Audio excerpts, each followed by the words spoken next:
جب سعدیہ آئیں حلیمہ تو بچے تو سارے جا چکے تھے، تو انہوں نے بھی انکار کر دیا، نہیں میں تو نہیں لڑوں، میں نے پیسے کون دے گا۔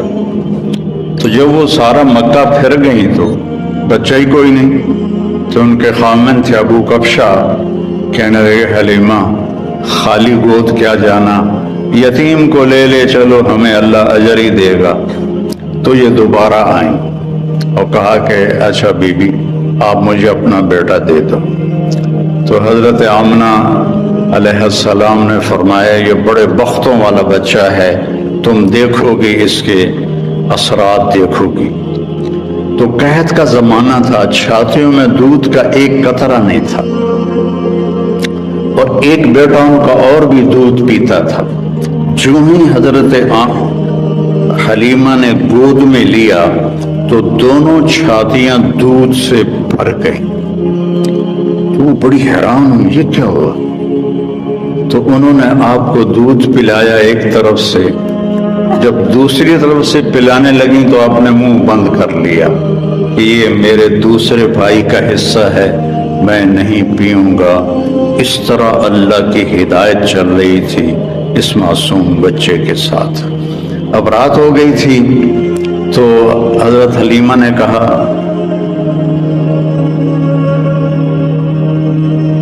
اونٹنی سے کوئی دودھ ہی نکال کے لا، بھوک سے برا حال۔ وہ کہنے لگے بیمار اونٹنی ہڈیاں تے چمڑا دودھ کتھوں آوے گا؟ کہ چلو شاید کوئی قطرہ دو قطرہ ہی نکل آئے، جا تو صحیح۔ تو وہ برتن لے کر گئے، تو اندھیرا تھا، تو انہوں نے جب وہ تھنوں کو ہاتھ لگایا تو دودھ سے بھر کے نیچے آ چکے تھے ایسے۔ تو انہوں نے دودھ نکالتے گئے، وہ سارا برتن بھر گیا۔ اونٹنی کا تو تھوڑا سا دودھ ہوتا ہے، وہ سارا برتن بھر گیا۔ جب وہ لے کر آئے تو حضرت حلیمہ کہنے لگی یہ کہاں سے آ گیا؟ کیسی اونٹنی سے آ گیا؟ پھر یہ اس بچے کی برکت۔ جب صبح ہوئی اور حلیمہ نے آپ کو گود میں لیا اور اپنی گدی پر بیٹھی، گدھے بھی میرے نبی کو جانتے تھے اور آج ہم نہیں جانتے، امت ہوگی۔ تو اس نے ایک دم سے جھٹکا لیا اور اپنا منہ قبلے کی طرف کر کے اور ایسے سجدہ کیا اللہ کی، پھر سر اٹھایا، پھر ایسے اس نے سجدہ، پھر سر اٹھایا، پھر ایسے سجدہ، 3 دفعہ اس نے سجدہ کیا شکرانے میں کہ آج میری کمر پر 2 جہان کے سردار تشریف فرما ہے۔ اور جب سفر شروع کیا تو ان کی قبیلے کی عورتیں 24 گھنٹے پہلے جا چکی تھیں، لیکن اونٹنی اور گدھی میں ایسی رفتار آئی کہ وہ 24 گھنٹے کا سفر طے کر کے ان سے آگے نکلنے لگی۔ تو وہ حیران ہو کر کہنے لگی حلیمہ تیری سواری بدل گئی ہے، کیا ہوا ہے؟ تو انہوں نے فرمایا نہیں، میرا سوار بدل گیا ہے۔ ان لہذا الصبی لشأنا، یہ میرا سوار بدل گیا ہے، یہ پیدائش سے۔ اور جب آپ وہاں تھوڑے سے بڑے ہوئے اور بکریوں کے ساتھ جانا شروع کیا تو جبریل آئے اور انہوں نے آ کر آپ کو چٹان پہ لٹایا، آپ کا سینہ چاک کیا اور دل نکالا اور اس کو صاف کیا، اور پھر وہاں فٹ کر کے وہ چلے گئے۔ تو ان کے جو بھائی تھے وہ دوڑے گئے کہ میرے قریشی بھائی کو کسی نے قتل کر دیا۔ جب وہ واپس آئے تو دیکھا آپ تو ٹھیک ٹھاک بیٹھے تھے لیکن گھبرائے ہوئے تھے، اتنے بچپن سے آپ کی طہارت کا اللہ نے نظام چلایا۔ ایک مرتبہ آپ بکریاں چرا رہے تھے، یہودی گزرے تو وہ کہنے لگے یہ بچہ کون ہے؟ تو حلیمہ کے خامے ابو کبشہ نے کہا میرا بیٹا ہے۔ کہنے لگے اگر تم کہتے نا کہ اس کا باپ مر چکا ہے تو ہم اسے یہیں قتل کر دیتے، یہ آنے والے وقت کا نبی ہے۔ 12 سال کی عمر میں حضرت ابو طالب آپ کو لے کر تجارت کے لیے گئے، تو زرقا ایک جگہ ہے، میں وہاں گیا ہوں، وہاں ایک راہب تھا بحیرہ۔ جب وہ اس نے قافلے کو دیکھا تو کہنے لگا تمہارا سردار کون ہے؟ ان کا یہ کہا آپ کی کل دعوت ہے۔ انہوں نے کہا پہلے تو تم نے کبھی ہمیں پانی بھی نہیں پوچھا، تو آج دعوت کیوں ہے؟ کہا یہ کل بتاؤں گا۔ اگلے دن اس نے کھانے کا انتظام کیا اور سارے مکے کا قافلہ ایک درخت کی چھاؤں میں بیٹھ گیا۔ جب وہ بحیرہ اس کا نام تھا آیا، اس نے ایسے ایسے دیکھا، کہنے لگا سارے پورے ہو؟ کہاں پورے ہیں؟ کہا نہیں کوئی کم ہے۔ کہاں ایک بچہ ہے اونٹ چرانے گیا۔ تو بحیرہ کہنے لگا اسی بچے کی وجہ سے تو دونوں روٹی کھوا رہے ہیں، دونوں کہاں پوچھنا ہے، اس بچے کو بلاؤ۔ تو پھر ایک آدمی گیا آپ کو لینے، جب آپ تشریف لائے تو چھاؤں ساری کور ہو چکی تھی، سارے لوگ چھاؤں میں بیٹھ چکے تھے، آپ کے لیے چھاؤں میں جگہ نہیں تھی۔ دھوپ میں آپ دھوپ میں جو ہی بیٹھے تو درخت کی شاخوں نے آگے بڑھ کر آپ کے اوپر سایہ کر دیا۔ تو وہ بحیرہ یہ دیکھ رہا تھا، تو پھر وہ آیا اور آپ کو کھڑا کیا، کہنے لگا یہ کس کا بیٹا ہے؟ تو حضرت ابو طالب نے فرمایا میرا بیٹا ہے۔ کہا جھوٹ بولتے ہو، میرا علم کہتا ہے اس کا باپ مر چکا ہے۔ تو فرمانے لگے ٹھیک کہتے ہو، یہ میرے بھائی کا بیٹا ہے لیکن مجھے اپنے بیٹوں سے عزیز ہے۔ پھر اس نے آپ کی کمر سے کپڑا ہٹایا تو مہر نبوت تھی۔ تو وہ کہنے لگا اس کو یہیں سے واپس لے جاؤ، یہ آنے والے وقت کا نبی ہے، اگر یہودیوں نے دیکھ لیا تو اسے قتل کر دیں گے۔ تو ابو طالب نے وہیں اپنا سامان بیچا، شام بھی نہیں گئے اور وہاں سے واپس چلے گئے۔ ایک دفعہ حضرت عمر رضی اللہ تعالیٰ عنہ تجارت کے لیے شام گئے، تو وہاں ان کا جھگڑا ہو گیا، تو ایک شامی سردار نے ان کو گرفتار کروا لیا اور اپنے وہاں غلامی میں لے لیا۔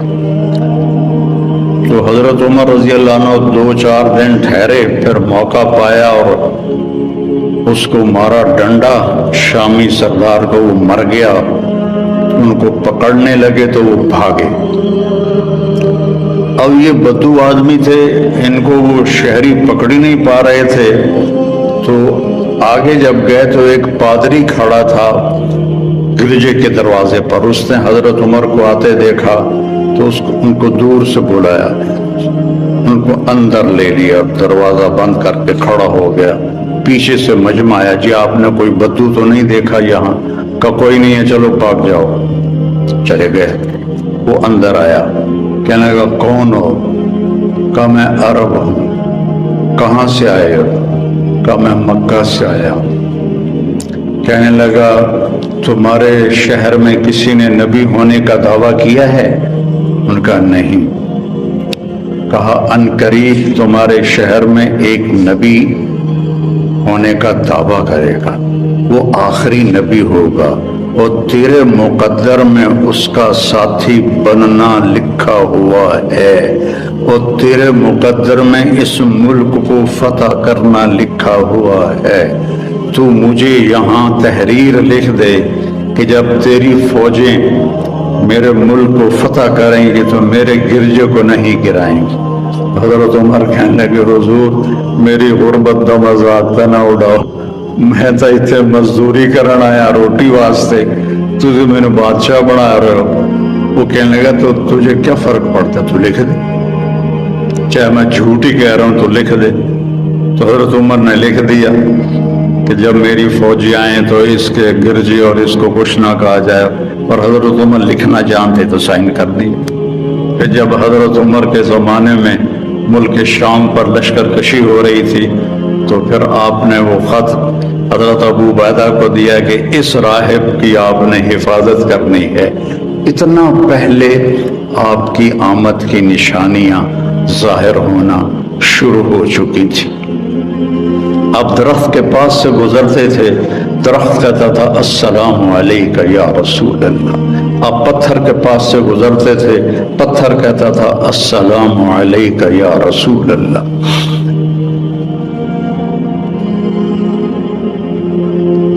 آپ مدینے میں تشریف فرما تھے، ایک بدو گزرا، آپ نے گو دیکھی ہے؟ آپ میں سے کسی نے گو دیکھی؟ اچھا، بی بی ویکھی ہے، تسی نہیں ویکھی ہے؟ اچھا، تو وہ جو صحرائی گو ہوتی ہے وہ بہت بڑی ہوتی ہے، عرب وہ کھاتے تھے، اسلام سے پہلے کھاتے تھے۔ تو اس نے وہ گوہ کا شکار کیا ہوا تھا اور اس کو رسی سے باندھا ہوا تھا، تو اس کی دم کے ساتھ، اور یوں اونٹ پہ لٹکا کے جا رہا تھا۔ راستے میں آپ کی محفل دیکھی، کہنے لگا یہ کون ہے؟ ان کا یہ وہ ہے جو کہتا میں نبی ہوں۔ تو اس نے اپنی اونٹنی کو موڑا اور آ کر کہنے لگا تو ہے جو کہتا ہے میں نبی ہوں؟ تو نے گھر گھر میں لڑائی ڈال دی ہے، اگر میری قوم کی اور تیری صلح نہ ہوتی تو میں ابھی تیرا سر اڑا دیتا۔ تو حضرت عمر رضی اللہ عنہ کی آنکھیں گھومنے لگی، یا رسول اللہ مجھے اجازت ہے میں اس کا سر اڑاؤں۔ آپ نے کہا عمر تجھے پتہ ہے قاد الحلیم ان یکون نبیا، صبر والا اور معاف کرنے والا اور درگزر کرنے والا نبی بنتے بنتے رہ جاتا ہے، یہ اتنی بڑی صفت ہے۔ پھر آپ نے فرمایا بھائی آپ کو مجھ سے کیا گلہ ہے؟ کہنے لگا گلے چھوڑو، پہلے تم میرے سوال کا جواب دو۔ اس نے گوہ کو کھولا رسی سے، شکار ہوا مری ہوئی آپ کے سامنے ایسے پھینک دی۔ کہنے لگا اسے کہو یہ تمہاری نبوت کا اعلان کرے، پھر تجھے نبی مانوں گا۔ اور ایسے کھڑا تھا ایسے، یعنی میں نے اب اس کو لاجواب کر دیا، مویا تھا بندہ نہیں بلندہ کو کتھو بولنا ہے، کہیں کھڑا تھا۔ ایسے کہو یہ تیری نبوت کو کا اعلان کرے۔ تو آپ نے اس کو ایسے دیکھا، کہا یا غب، غب گوہ کو کہتے، تو اس نے ایسے آنکھیں کھولی تو اس کی گردن تو ہوتی نہیں ہے، تو اس نے اپنے اگلے ہاتھ یوں اوپر کیے اور اپنا سینہ اٹھا کر کہا لبیک و سعدیک یا زین من وافا یوم القیامہ، سبحان لبیک یا رسول اللہ، میں حاضر یا رسول اللہ۔ اور آپ، اس نے آپ کو ایک ٹائٹل دیا، ایک لقب دیا۔ میرے پاس ایک کتاب ہے جس میں 1375 نام ہیں ہمارے نبی کے، القاب ہیں، نام تو محمد و احمد ہے، باقی لقب ہیں۔ تو اس میں ایک علامہ سندھی ہیں، انہوں نے جمع کیے تھے۔ تو سب سے خوبصورت ٹائٹل اس گوہ نے دیا ہے، یا زین من وافا یوم القیامہ۔ قیامت کا دن بہت ہولناک ہے، یوم یجعل الولدان شیبا، الحاقۃ ما الحاقہ، القارعۃ ما القارعہ، هل اتاک حدیث الغاشیہ، زاغت الابصار۔ کیا کیا قرآن نے بیان کیا ہے قیامت کے دن کی ہولناکی ہو۔ وہ کہنے لگے اے وہ ذات جس کی برکت سے قیامت کا دن خوبصورت ہو جائے گا۔